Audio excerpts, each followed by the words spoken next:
The ocean keeps secrets better than almost anything on Earth.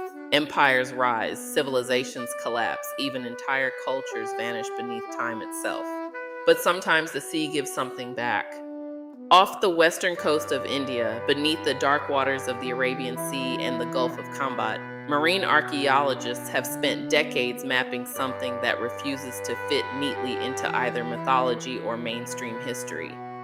Massive stone structures, ancient walls, grid-like city patterns. A triangular seal matching a description written down thousands of years ago. A city that ancient texts claimed the ocean swallowed whole.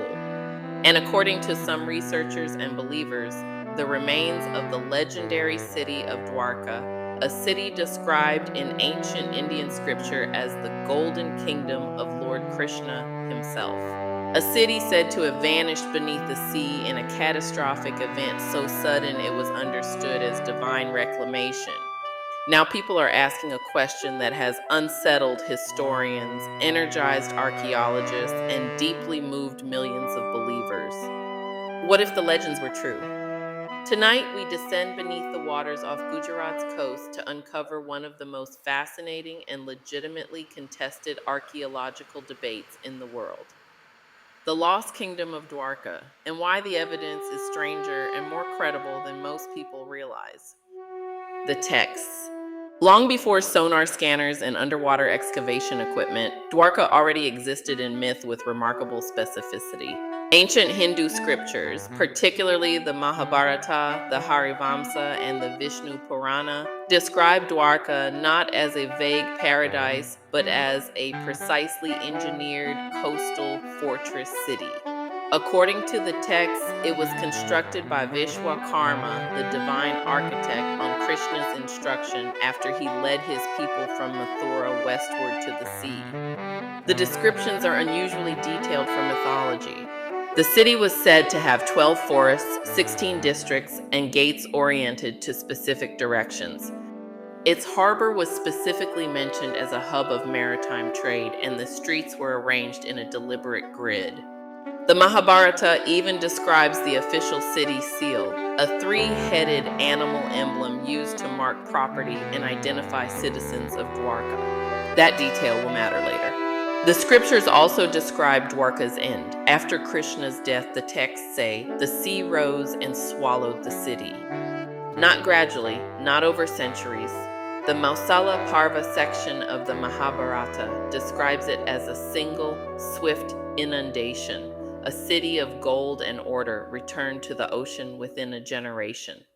For most of modern history, scholars treated the story as powerful allegory, the impermanence of earthly kingdoms, the end of an age. This is spiritually meaningful and historically symbolic. But then technology entered the picture and made the allegory uncomfortable. Here is where the story becomes genuinely complicated, and where most popular accounts get it wrong. There are actually two separate underwater discovery sites associated with Dwarka, and conflating them is a mistake that has muddied the debate for decades. Beginning in 1983, marine archaeologist Dr. S.R. Rao of the Archaeological Survey of India led a series of systematic underwater excavations in the waters directly off the coast of modern Dwarka. Rao was one of India's most respected archaeologists, already known for his excavations of the Indus Valley site at Lothal. His work at Dwarka was methodical, peer-reviewed, and conducted over multiple seasons. What his team found was significant. Stone structures, walls, and what appeared to be the foundations of buildings were mapped across an area of the seafloor. Divers recovered pottery fragments, copper and stone anchors consistent with ancient maritime trade, semi-precious stone beads, and worked stone blocks too regularly shaped to be natural formations. The pottery was analyzed and dated to roughly 1500 BCE to 3000 BCE, placing it comfortably within the Late Bronze Age and overlapping with the broader Indus Valley civilization period. And then there was the seal. Among the artifacts recovered was a three-headed animal seal, not just any seal, a seal matching the description recorded in the Mahabharata as Dwarka's official civic emblem. The same text as well as the same motif, found in the same location the text described. That is the detail skeptics have had the hardest time explaining away. Dr. S.R. Rao argued cautiously that the structures represented evidence of a sophisticated ancient port settlement that had been submerged by rising sea levels. He was careful not to overclaim. He did not say he had found Krishna's capital. He said he had found evidence of a real, advanced coastal settlement in exactly the location the ancient texts described.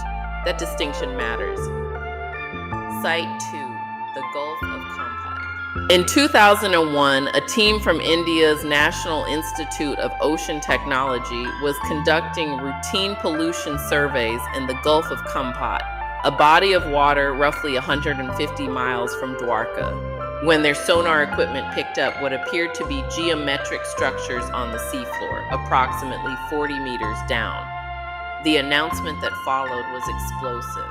Indian Science Minister Murli Manohar Joshi held a press conference declaring that the discovery could be a 9,000-year-old city, which would push evidence of complex urban civilization back by thousands of years and potentially rewrite the history of human settlement on the subcontinent. The 9,000-year figure came from radiocarbon dating performed on a piece of wood retrieved via dredging from the site area. And this is where the scientific community pushed back hard. Critics pointed out that the wood was not recovered in controlled excavation. It was dredged, meaning it could have washed into the area from anywhere and at any time. The sonar images, they argued, showed formations consistent with natural geological features, sediment erosion patterns, rocky outcroppings, and the chaotic effects of the Gulf's powerful tidal currents. No peer-reviewed publication has confirmed the Khambhat structures as man-made. The Gulf of Khambhat and the coastal Dwarka sites are frequently discussed as though they are the same discovery. They are not. The Khambhat claim is far more speculative. The Dwarka coastal site, with its recovered artifacts and methodical excavation record, is a different matter entirely. Understanding that distinction is essential to evaluating what the evidence actually shows. Regardless of the specific debate over these sites, there is something the geological record confirms without much dispute. The coastline of India and coastlines globally look dramatically different 10,000 years ago. At the peak of the last ice age, roughly 20,000 years ago, sea levels worldwide were approximately 120 meters lower than they are today. As the ice sheets melted over the following millennia, entire coastal regions were swallowed. Much of what is now the Persian Gulf was dry land. The Bering Land Bridge connecting Asia and the Americas was above water. Continental shelves that are now seafloor were inhabited terrain. The Gujarat coastline was significantly further out to sea. Coastal settlements that would have been well inland during the height of a drier, colder climate could easily be underwater today. This is not speculation. It is measured, agreed upon geology. And it means that the idea of a real Bronze Age coastal settlement existing at what is now the seafloor off Dwarka is not only possible, it is exactly what we would expect to find if such a settlement existed. The question is not whether ancient coastal cities could have been submerged. They could. The question is what specifically is down there. The context of similar discoveries. The Dwarka story becomes even more interesting when placed alongside comparable discoveries around the world, because Dwarka is not unique in the questions it raises. Near the Japanese island of Yonaguni, a massive stone structure was discovered underwater in 1986. It features flat surfaces, sharp angles, and what appears to be carved steps. Debate continues between geologists who argue it is a natural sandstone formation and researchers who believe it shows evidence of human modification. No consensus has been reached. Off the coast of Cuba, sonar surveys in 2001 detected what appeared to be geometric stone structures at extreme depth, roughly 600 to 750 meters down. The depth actually argues against a human origin, since sea levels have not been that low in any period of human habitation, but the formations remain unexplained. Welsh mythology describes Cantre or Gwaelod, a drowned kingdom beneath Cardigan Bay. In the 1770s and again in 2014, storm erosion exposed what appear to be preserved ancient tree stumps and remnants of a submerged forest off the Welsh coast, confirming that land now underwater was once populated terrain. The pattern across cultures is striking. A sophisticated coastal civilization, a catastrophic inundation, a legend preserved in oral or written tradition for millennia.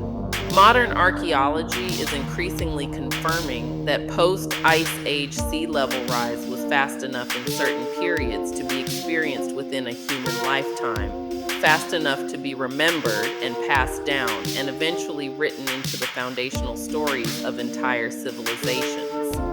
The British geologist Cesare Emiliani proposed decades ago that a significant meltwater pulse around 11,000 to 7,000 years ago may have produced rapid sea level rises that were catastrophic for coastal populations. That hypothesis remains an active area of research. This doesn't confirm that Dwarka, Atlantis, or any specific legend is literal history, but it does mean dismissing these traditions as pure fantasy is no longer the scientifically responsible position it once seemed. For a significant portion of the world's population, Dwarka is not primarily an archaeological debate. Modern Dwarka is one of the 4 chardhams and the 4 sacred pilgrimage sites of Hinduism alongside Badrinath, Puri, and Rameswaram. For devout Hindus, visiting all 4 dhams is among the most spiritually significant acts of a lifetime. The Dwarkadish temple, dedicated to Krishna in his form as Lord of Dwarka, has stood in some form on this site for centuries and draws hundreds of thousands of pilgrims annually. To the millions of people for whom these texts are living scripture, the underwater discoveries are not surprising. They are confirmation of what was already known. The city existed. It was extraordinary. It was taken by the sea.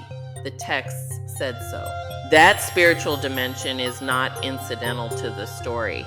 It shapes how evidence is interpreted, what questions get asked, and who funds ongoing research. It also means any discussion of Dwarka that dismisses the religious context is missing something essential about why this particular mystery has such enduring power. There is a meaningful difference between saying, "We found evidence of an ancient settlement off the Gujarat coast," and saying, "We found the remains of Krishna's kingdom." Science can speak to the first. The second is a matter of faith. The conversation about Dwarka tends to be most productive when those 2 statements are held separately, and most problematic when they are collapsed into each other. Let's be direct about where the evidence stands. What the evidence supports: an ancient settlement or series of settlements existed on what is now the seafloor off the coast of modern Dwarka. The artifacts recovered by Dr. Rao's team, the pottery, the anchors, the stone structures, and the seal, are real, documented, and consistent with a Bronze Age port city. The sea level changes necessary to submerge that settlement are scientifically confirmed. The geographical specificity of ancient texts describing Dwarka aligns with the location of the finds in ways that are genuinely difficult to attribute to coincidence. What remains unresolved: the full extent of the underwater ruins has not been mapped. The connection to Krishna specifically is a matter of faith, not archaeology. The Gulf of Khambhat site remains unverified by peer review, and the 9,000-year dating claim is not accepted by mainstream archaeology. Ongoing access for research has been inconsistent due to the site's spiritual significance, access restrictions, and the challenging conditions of the Arabian Sea. What is overstated in popular coverage? the 9,000-year claim. The idea that this discovery rewrites all of history. The suggestion that mainstream academia is suppressing evidence. Rao's work was published through the Archaeological Survey of India and is part of the academic record. The finds are not secret. They are simply less dramatic and more genuinely interesting than the version that circulates online. The ocean has erased enormous portions of humanity's story. Conservative estimates suggest that when sea levels were at their lowest, tens of millions of people lived on coastal terrain that is now underwater, and that those populations would have left settlements, artifacts, and cultures that we simply have not found yet because we have not looked. Dwarka forces a reckoning with that reality. Not because it proves everything ancient texts claim, it doesn't, at least not yet, and perhaps not ever, but because it represents genuine, methodical evidence that the ancient world was more complex, more urban, and more geographically widespread than the version of history most of us were taught. The texts described a city. Archaeologists found evidence of a submerged settlement in the same region, and the sea appears to have reclaimed it much as the text described. The debate about what specifically that means will continue for a long time, but the dismissal of the legend as pure myth is no longer available as a comfortable default. What lies beneath those dark waters off the Gujarat coast is real. How much of it we will ever see clearly is the question that remains open. And that uncertainty is not a failure of the evidence. It is an honest description of where we are, standing at the edge of the known world, looking out towards something that has not yet surfaced. If this exploration of the intersection of myth, archaeology, and deep history is the kind of content you want more of, subscribe to the MindSpark archive. Drop a comment below. Do you think Dwarka represents genuine archaeological evidence of a pre-Bronze Age urban civilization? Or is this a case of mythology and geology coinciding in ways we're too eager to interpret? The most interesting answer, as always, is probably somewhere in the uncomfortable middle. Until next time, thanks for watching.